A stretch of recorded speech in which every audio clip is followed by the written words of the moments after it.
The war may end by the summer of 2023, but in the meantime the situation is not changing so actively. Kirill Budanov, the head of Ukrainian intelligence, made this prediction. Gradually we will move forward, they will lose occupied territories.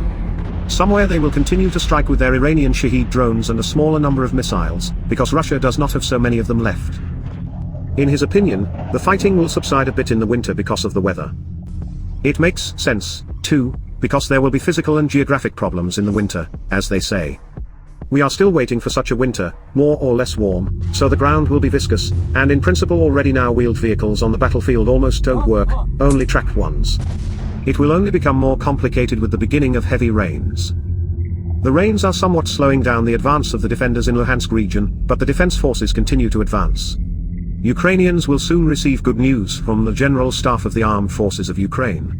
At the moment the enemy is gradually leaving the right bank of the Dnieper and trying to concentrate forces on the left bank. This is not as active as the counteroffensive in the Lyman direction, but the enemies are retreating every day.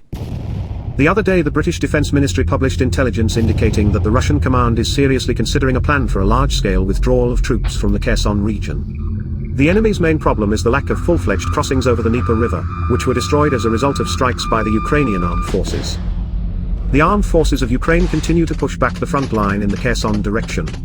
At the same time, the enemy is entrenched in defensive lines on the left bank of the Dnieper, where it is trying to concentrate its forces. The Russian army continues to evacuate from the right bank of the Dnieper, but this is not happening as quickly as they would like, as the bridges over the river are destroyed. The enemy wants to retreat faster, but there are no bridges.